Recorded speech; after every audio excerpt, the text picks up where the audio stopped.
أعوذ بالله السميع العليم من الشيطان الرجيم بسم الله الرحمن الرحيم الحمد لله رب العالمين وبه نستعين على أمور الدنيا والدين اللهم صل على سيدنا محمد الفاتح لما أغلق والخاتم لما سبق ناصر الحق بالحق والهادي إلى صراطك المستقيم وعلى آله وصحبه حق قدره ومقداره العظيم سبحانك لا علم لنا إلا ما علمتنا إنك أنت العليم الحكيم قال رب اشرح لي صدري ويسر لي أمري واحلل عقدة من لساني يفقه قولي ولا حول ولا قوة إلا بالله العلي العظيم ولا حول ولا قوة إلا بالله العلي العظيم بمئة ألف ألف ألف لا حول ولا قوة إلا بالله العلي العظيم نويت تعلم وتعليم والنفع والانتفاع والمذكرة والتذكير والإفادة والاستفادة والحث على التمسك بكتاب الله وبسنة رسول الله صلى الله عليه وسلم والدعاء إلى الهدى والدلالة على الخير ابتغاء وجه الله ومرضاته وقرب وثوابه آمين اللهم آمين عما بعد السلام عليكم ورحمة الله تعالى وبركاته. Alhamdulillah, syukur kehadrat Allah Subhanahu wa taala di atas limpah kurniaan hidayah, taufik, inayah, maghfirah, asrar, barakah, nafahat yang Allah taala kurniakan kepada kita. Sidang hadirin hadirat muslimin muslimat yang dirahmati Allah, khususnya jamaah surah An-Nur seksyen 20 Shah Alam. Syukur kepada Allah Subhanahu wa taala dapat kita sama-sama di dalam program majlis ilmu yang dianjurkan oleh surau An-Nur. Mudah-mudahan Allah Subhanahu wa taala senantiasa merahmati dan memberkati kita, memberikan kita kebaikan di dunia sementara lagi di akhirat sana, dan mudah-mudahan ya di akhir hayat kita mendapat penghujung ataupun kesudahan yang baik, iaitu husnul khatimah bil khair wal lutfin wal afiyah insya-Allah. Sidang hadirin hadirat muslimin muslimat yang dirahmati Allah. Jadi pada 31 Ogos ini merupakan satu hari yang bersejarah ya. Allahumma salli ala Sayyidina Muhammad, kerana ianya merupakan tarikh keramat, iaitu Allahumma salli ala Sayyidina Muhammad. Tanah air kita, tanah Melayu Malaysia kita telah memperolehi kemerdekaan setelah ratusan tahun dijajah, dan akhirnya atas limpah kurniaan daripada Allah Ta'ala pada 31 Ogos 1957 itu ya, kita merdeka, masya-Allah tabarakallah. Cuma mungkin ada di kalangan kita yang telah mengetahui, ataupun mungkin Allahumma salli ala Sayyidina Muhammad belum mengetahui. Bagi yang dah tahu, alhamdulillah ya, tarikh kemerdekaan kita itu ya, subhanallah ya, yang pada dasarnya dipilih berdasarkan ilmu falak, berdasarkan nasihat daripada para alim ulama. Dan di sinilah yang disebutkan Allahumma salli ala Sayyidina Muhammad, hubungan di antara pemimpin dengan ulama, ahli ilmu ini tak dapat dipisahkan. Justru ya, sebagaimana yang baginda Nabi pernah sebut ya, yang bermaksud sekiranya baik dua golongan ini, maka baiklah. Sekiranya pincang salah satu, bukan kedua-dua, tapi salah satu daripada kedua-duanya, ya, maka pincanglah. Iaitu apa? iaitu al-ulama dan al-umara, ya. Ahli ilmu, ya, para ahli ilmu agama dan para pemerintah. Jadi subhanallah, ya, yang istimewanya kita ni pada 31 Ogos itu sebenarnya tarikh itu, ya, diambil pada 5 Safar. 5 Safar berapa? 1377. 1377 Hijriah. Nampak? Selalu kita beritahu kan, dalam kuliah-kuliah yang lepas pun kita beritahu, kita kena ambil cakna tentang tarikh hijrah ini, khususnya kalau kita secara peribadi, kita secara mukallaf, kena tahu bab tarikh hijrah ni, tahun hijrah ni, birthday hijrah ni, sebab dia ada kait dengan hal perihal mukallaf kita. Bab baligh, alamatul alamatul bulugh salasah. Kalau kita ngaji dalam kitab-kitab fiqh, alamat baligh itu ada 3. Yang pertama, sempurna 15 tahun hijrah. Ni kita ulang kaji balik lah, kita kena ingat, ya. Kalau kita belajar PJK ke, kita belajar pendidikan sains ataupun biologi ke, dia kata kalau baligh tu 13 hingga ke 18 tahun. Tetapi di dalam Islam, ya, sebenarnya ni kita nak bahas ada 3 perkara, ya. Walaupun ada tak ada kena mengena, nampak macam tak ada kena mengena, tapi sebagai mukallaf kita wajib tahu. Iaitu yang pertama, sempurna umur dia 15 tahun hijrah. Nombor 2, Allahumma salli ala Sayyidina Muhammad, ya, bagi seorang lelaki maupun perempuan sekiranya keluar mani seawal umur 9 tahun hijrah. Ni nombor-nombor ni, umur-umur ni kita kena ingat. Khususnya kita ni dah ada anak, dah ada cucu masalah, ya. 15 tahun hijrah, kalender hijrah, 9 tahun hijrah. Sebab perbezaan tarikh dia, dalam setahun itu dalam 3 ke 4 bulan, Allahumma salli ala Sayyidina Muhammad. Kalau dalam 10 tahun itu perbezaannya 3 ke 4 bulan. Di dalam 30 tahun bezanya setahun. Kalau satu orang tu umur dia 30 tahun tambah setahun. Nampak? Contoh saya sendiri dilahirkan pada 28 November 1980 Masihi. Kalau ikutkan masih berumur 40 lah.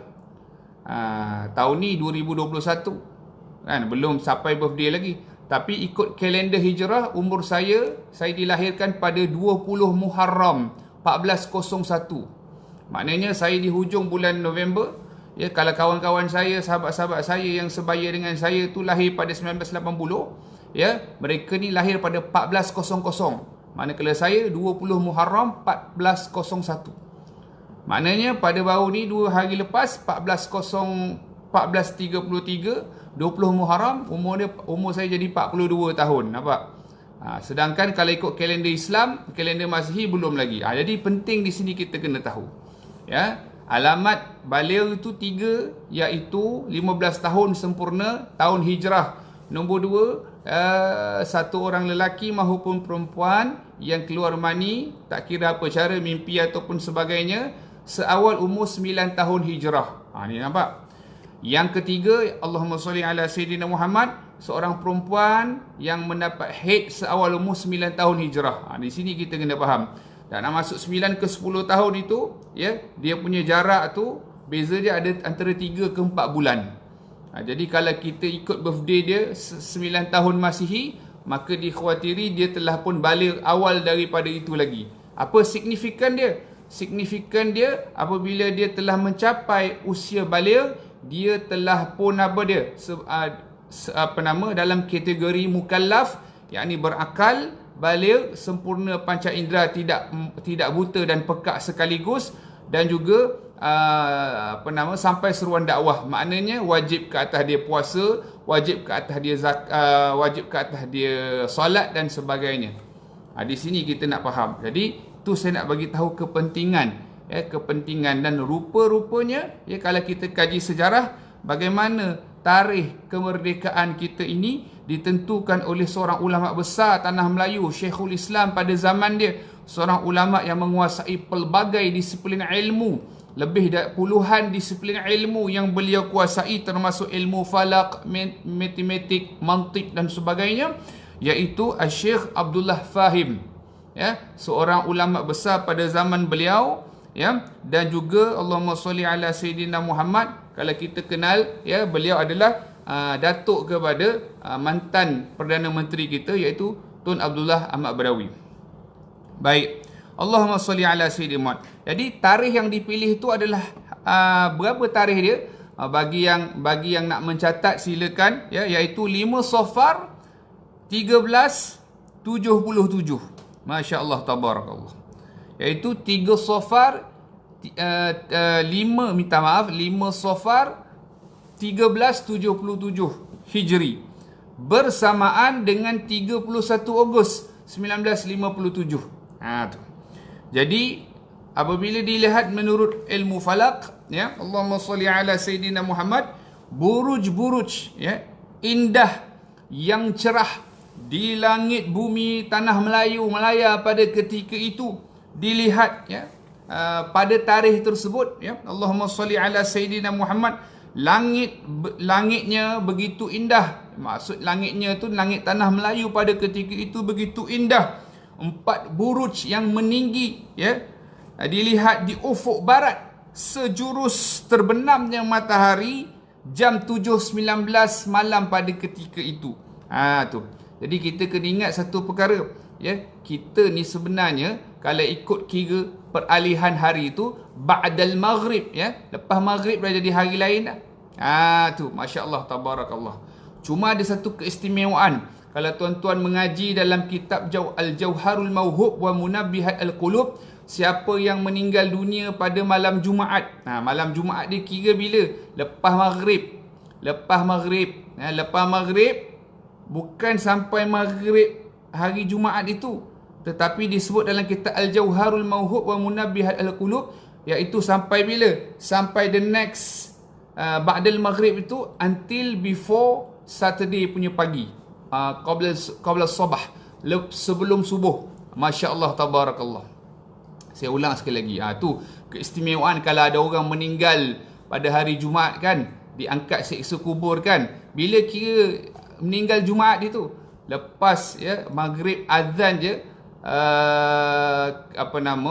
Khamis tu, hari Khamis tu azan tu nak masuk malam Jumaat itu, bukan sampai azan maghrib hari Jumaat tu, tetapi sebelum subuh, Allahumma sholli ala Sayyidina Muhammad, pada pagi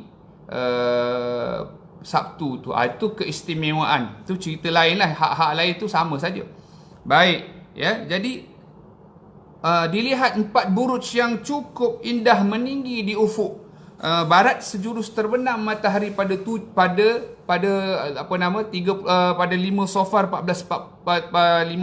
1377 bersamaan dengan 31 Ogos 1957 itu, pada jam 7.19 malam. Masya-Allah tabarakallah. Ya.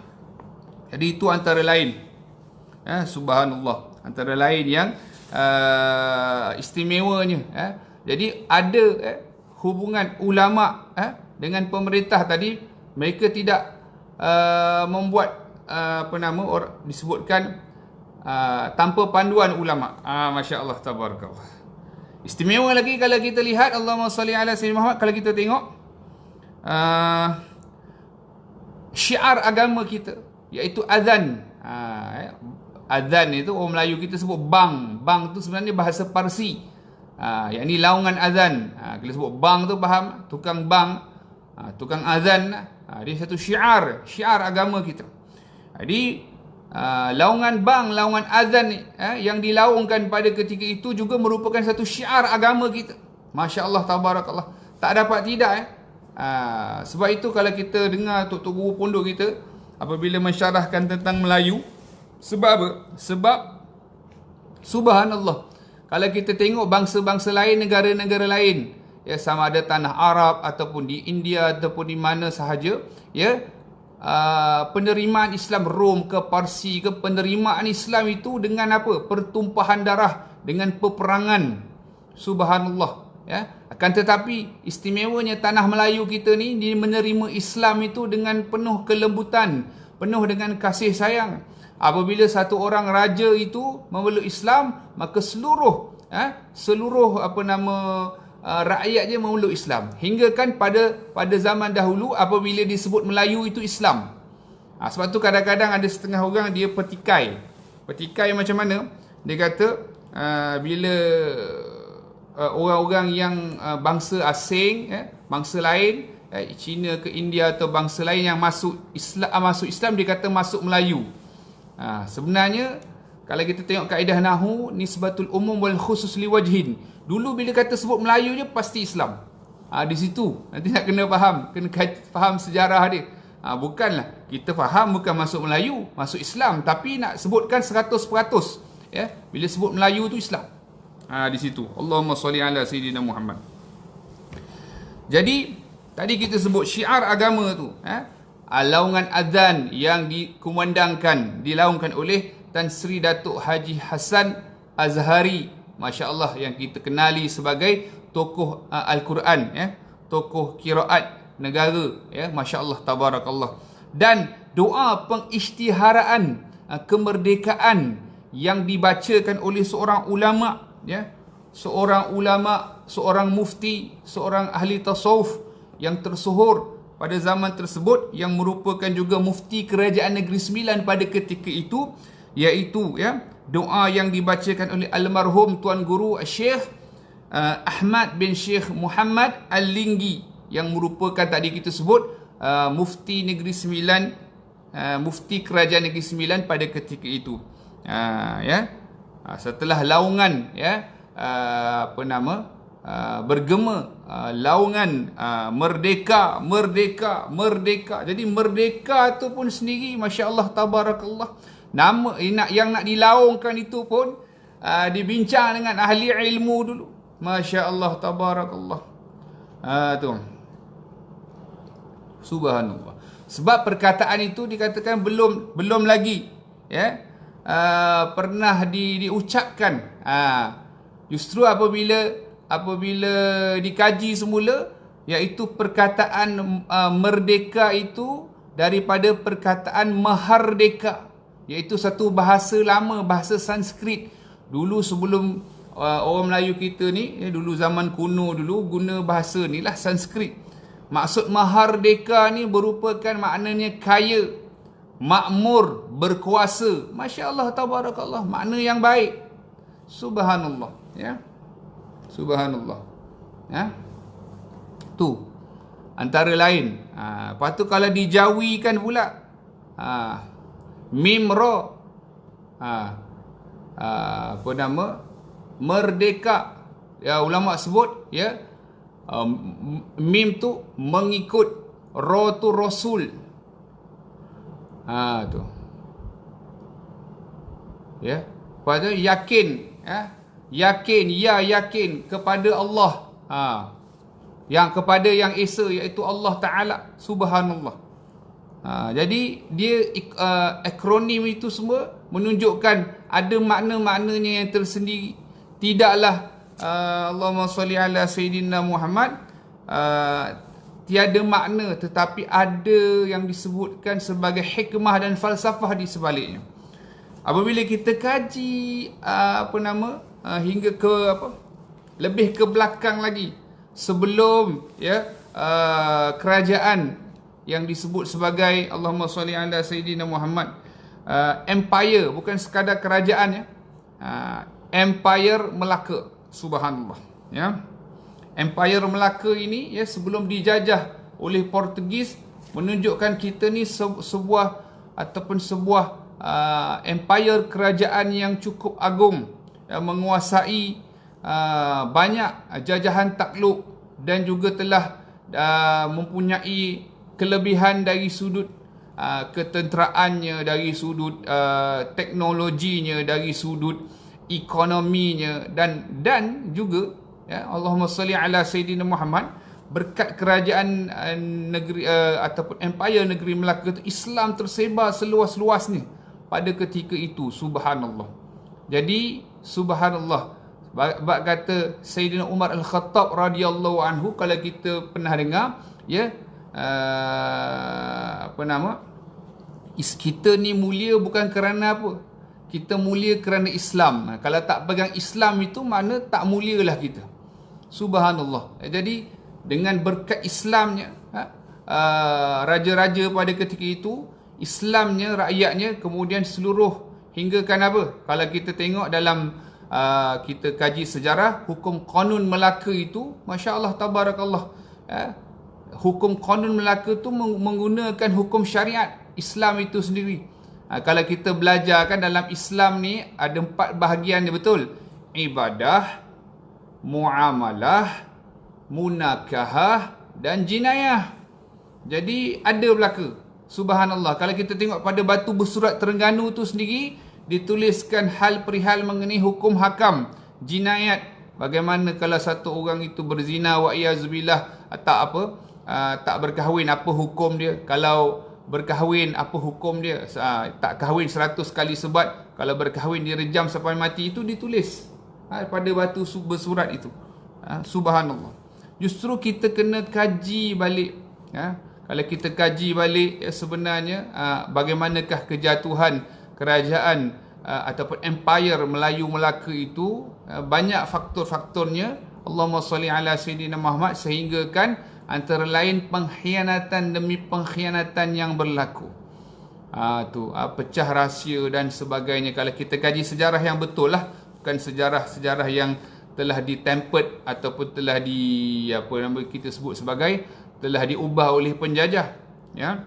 Dan sebenarnya kalau kita kaji balik semuanya, banyak khazanah-khazanah ilmu, bukan saja khazanah-khazanah harta ataupun kekayaan kita ni telah dibawa oleh penjajah, tetapi banyak manuskrip lama, kitab-kitab lama kita yang mengandungi pelbagai disiplin ilmu. Hingga kan pernah ada seorang tok guru mengatakan, hingga kan kita ni ialah masa kita masa di pondok tu kita tak nampak lagi lah, masa tu belum terdedah lagi kan. Tapi bila disebutkan, memang ada kitab tentang pembuatan senjata api dan sebagainya. Jadi bila kita lihat kepada penemuan-penemuan baru tu, rupa-rupanya orang Melayu kita, empire kita pada ketika itu bukan berperang hanya dengan keris, dengan tombak, lembing dan sebagainya, tetapi ada senjata-senjata yang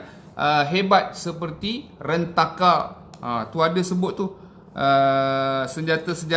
senjata-senjata api, yang ada menunjukkan kehebatan teknologi pada ketika itu. Subhanallah. Ada dia punya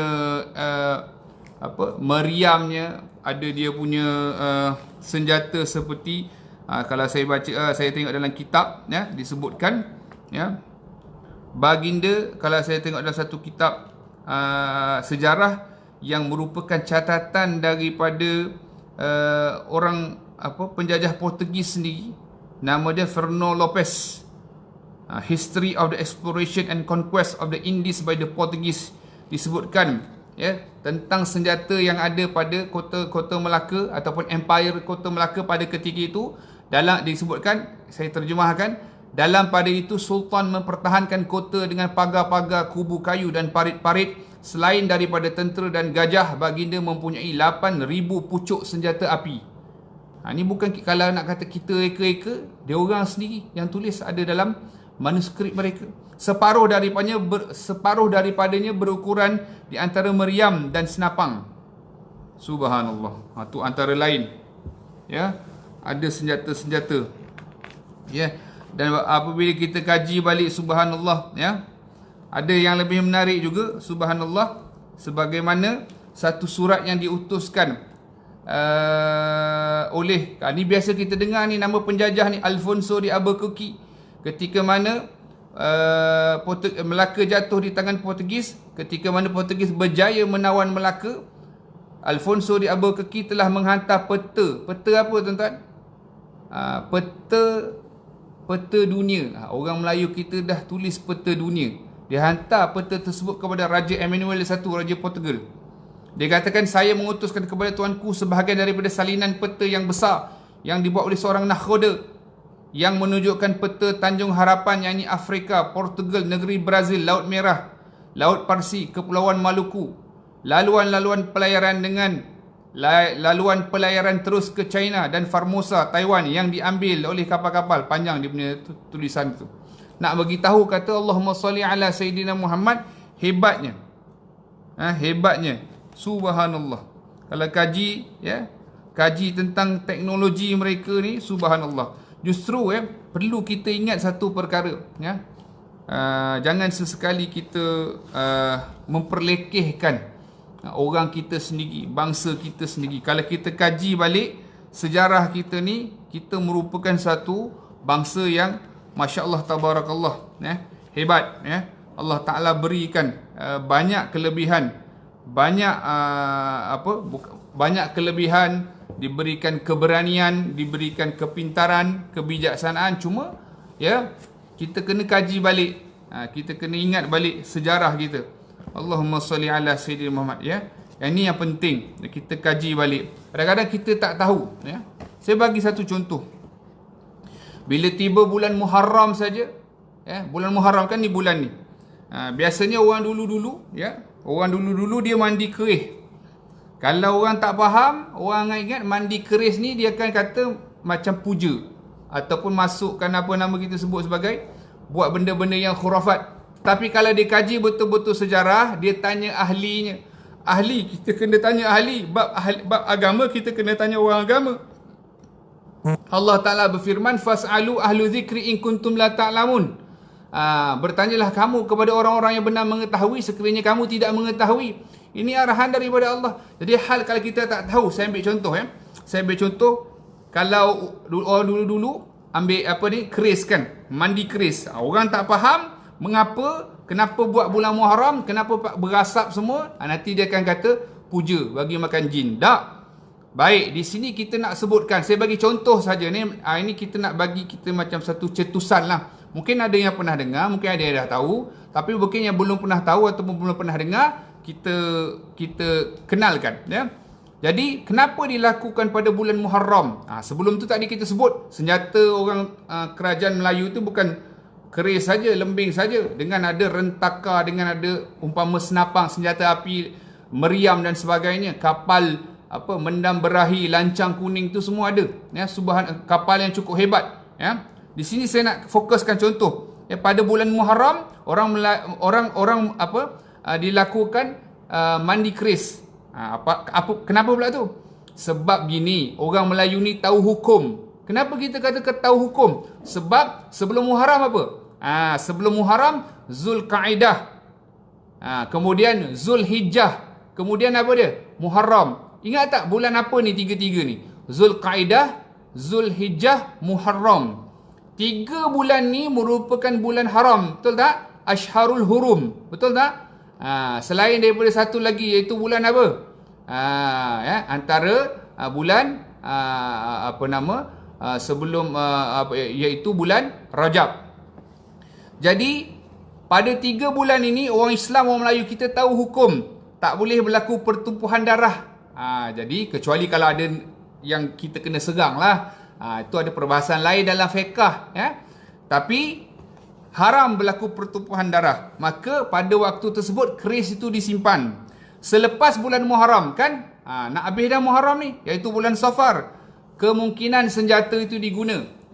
Jadi persiapan yang dilakukan terhadap keris itu yang merupakan senjata, ya, apa dia? Dilakukan pada bulan Muharram. Kenapa? Nanti nak pakai bulan Safar, maka persiapan pada bulan Muharram. Jadi kalau kita tak faham, kita duk pelik pasal apa bulan Muharram dan sebagainya. Juga keris tersebut, ya, dipersiapkan pada bulan Muharram kerana meraihkan Muharram itu sebagai tahun baru dalam kalender Islam. Nampak tak hikmah signifikan dia? Kalau kita tahu, kita tidak akan memperlekeh atau memperleceh, merendahkan. Kita faham. Tu. Kemudian antara cara yang digunakan, ya, ni kita kena tanya orang lama-lama. Ditikam keris tersebut di batang pohon pisang. ditikam di batang pohon ataupun batang pokok pisang. Untuk apa? Untuk diuji kekuatan, uji ketahanan, toughness test.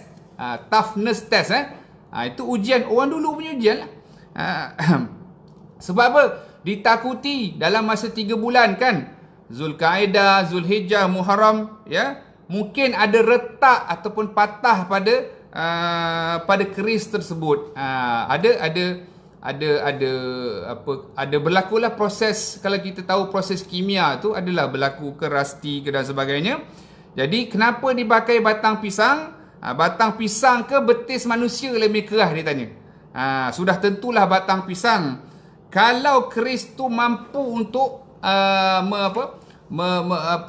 menembusi batang pisang, maka apatah lagi perut orang. Disebutkan itu signifikannya. Kalau perlu kepada penggunaan senjata ketika berperang, maka itu diapakan. Kemudian ini saya sambung sedikit lagi. Kemudian dibersihkan menggunakan arang sebagai abrasif yang berfungsi sebagai batu pengasah yang kasar. Kenapa arang? Sebab dia jadi abrasif. Dia berfungsi sebagai batu pengasah yang kasar. Kemudian diperah pula limau nipis ke atas keris tersebut. Sebagai apa? Sebagai sobun. Bahasa Arab sobun. Sebagai sabun lah. Cuci segala karat. Cuci segala kotoran. Kan dia mudah dan murah. Nak pakai sabun tu pulang lah. Jadi kalau kita tahu dia punya hikmah dia, kita faham. Oh, ni pakai apa ni? Pakai limau lah, apalah ni, apa benda ni, upacara apa ni, dia tak faham. Jadi mudah dan murah. Dicuci sehingga hilang segala daki-dakinya berkilat. Kalau ada bekas-bekas darah ke apa ke, kotor-kotoran, dia boleh hilang semua. Kemudian lepas itu diganggang pula. Diganggang itu pun maksud dia kan diletakkan macam atas bara api tu. Atas bara api tu kan, diletak atas bara api. Dipanggangkan atas bara api tu, diganggang. Dia tak letak terus dekat bara api tu.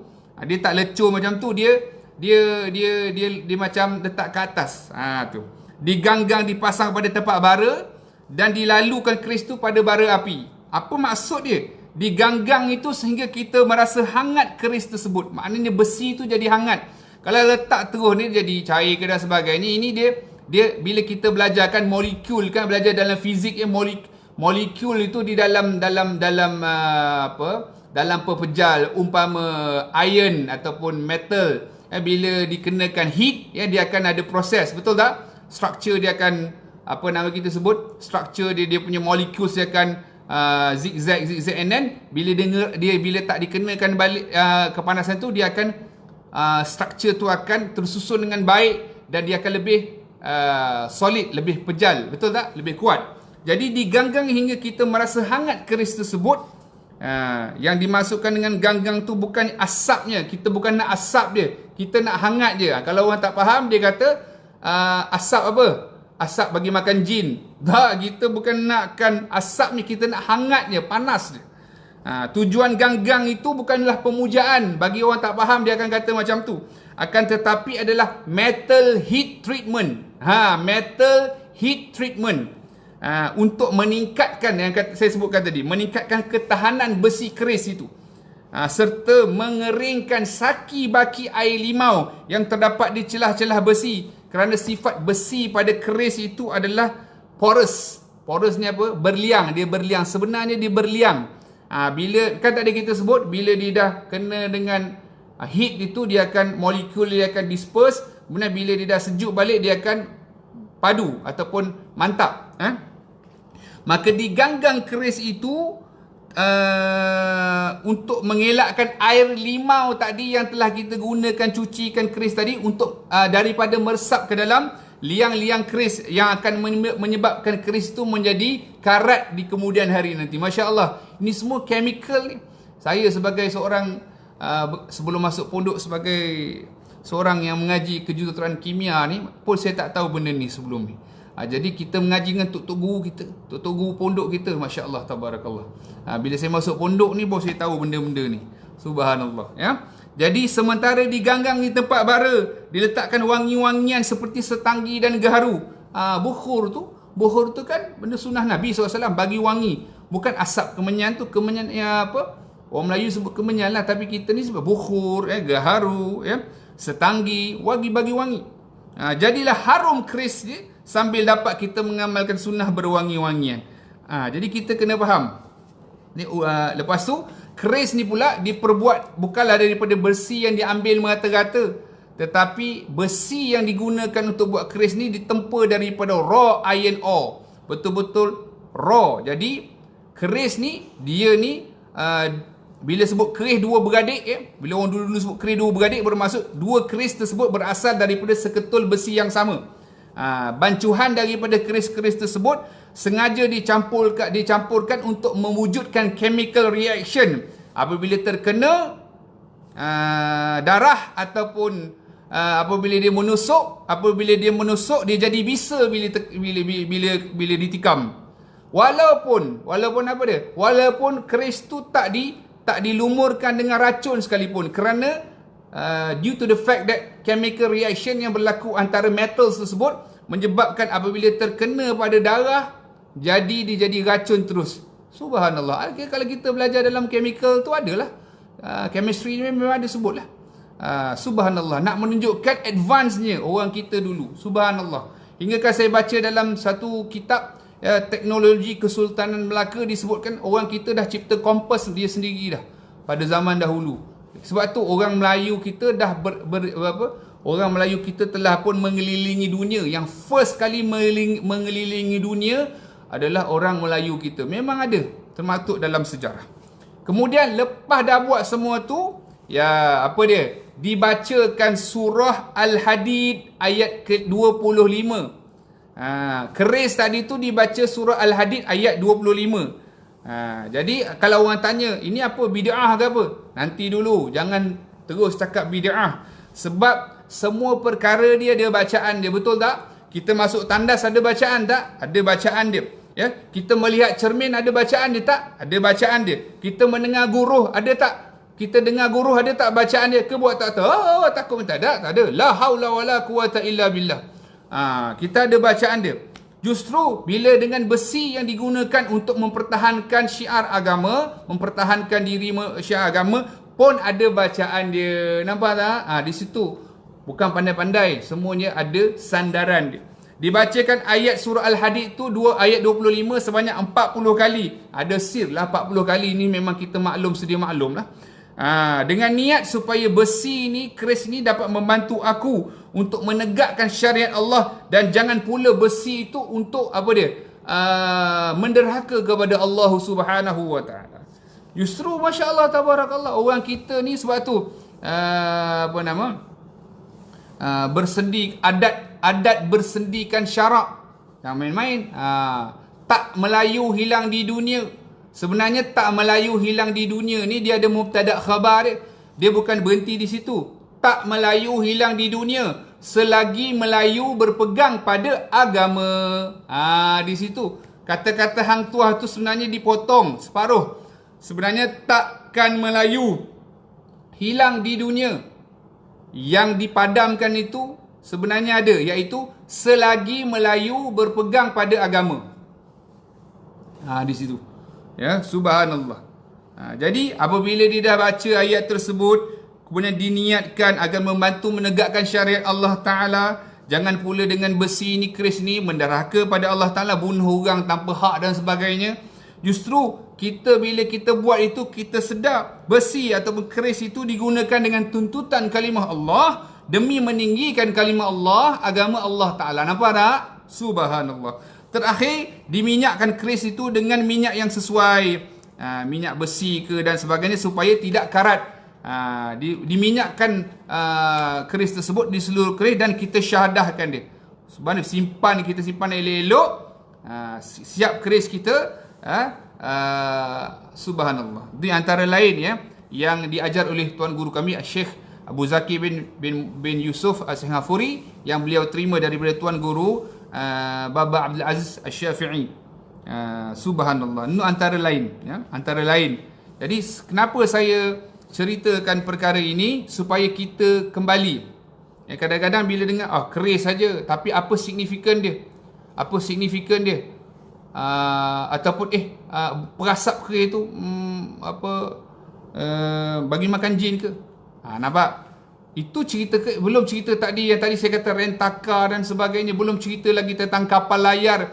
Bila lalu dengan Portugis saja berapa kali ganda besar daripada. Tapi yang berlaku antara lain ya, kita berperang ya, ada pengkhianatan dari dalam dan juga daripada luar. Yang ni yang berlaku ya. Akan tetapi tak pernah kita patah semangat. Kita kembali tak nak mendapatkan balik Kota Melaka. Kemudian kita pun sedia maklum Aceh pun membantu dan sebagainya. Kemudian tokoh-tokoh kemerdekaan kita, Tok Janggut, Tok Bahman Mat Kilau, Haji Abdul Rahman bin Limbung, Tok Kupaloh, itu semua ulama-ulama, orang-orang soleh yang masya-Allah tabarakallah.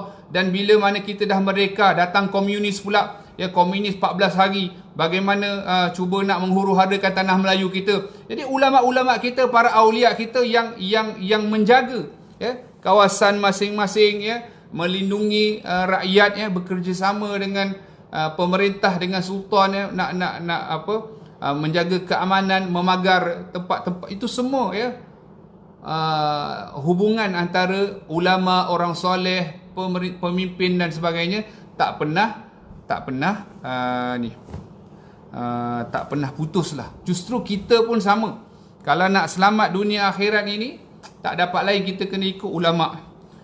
Sebab itulah ketika mana lepas pengisytiharaan kemerdekaan itu, Tuan Guru Syekh Abdullah Fahim, dia pesan pada kita sungguh-sungguh. Dia kata orang Islam ini perlu perbaiki perselisihan sesama mereka. Dan setelah berdamai, perpaduan itulah yang diharapkan dapat dikekalkan, kata Syekh Abdullah Fahim. Beliau sambung lagi, inilah satu-satunya senjata yang boleh menguatkan kedudukan orang Islam dan orang Melayu. Tu kata-kata beliau, seorang ulama, seorang tokoh ulama yang bertanggungjawab memilih tarikh. Jadi kita ni jangan sekarang ni kita bila dah merdeka, dah puluhan tahun, tinggalkan ulama, menyisihkan ulama, tak nak tanya pandai-pandai kita. Sama ada daripada pemimpin hingga ke rakyat bawahan, buat tak nak tanya kepada ulama, buat tak tahu, tak nak ikut nasihat ulama yang hakiki lah, ulama yang hak, ulama yang benar, ulama akhirat, bukan ulama dunia, bukan ulama su', bukan ulama yang mereka gelarkan ulama di kalangan Wahabi ke Syiah dan sebagainya, liberal, plural dan sebagainya. Tidak, di kalangan ahli sunnah wal jamaah. Di situ kita kena faham. Kalau tak, jadi huru-hara ataupun caca marba. Jadi kita kena kembali. Kalau dulu kita tengok sultan-sultan, mereka sangat menghormati para alim ulama, mereka pemimpin-pemimpin sangat menghormati kedudukan para alim ulama. Berganding bahu untuk sebagaimana tadi kita sebutkan ya, berdasarkan hadis Nabi SAW. Kalau elok dua golongan, eloklah. Kalau tak elok salah satu, teruklah. Jadi di situ kita kena faham ya, kemerdekaan yang kita capai pada hari ini merupakan anugerah yang besar daripada Allah Subhanahu wa taala. Justru kita berdoa dan berharap ya, kemerdekaan yang sebenar ya.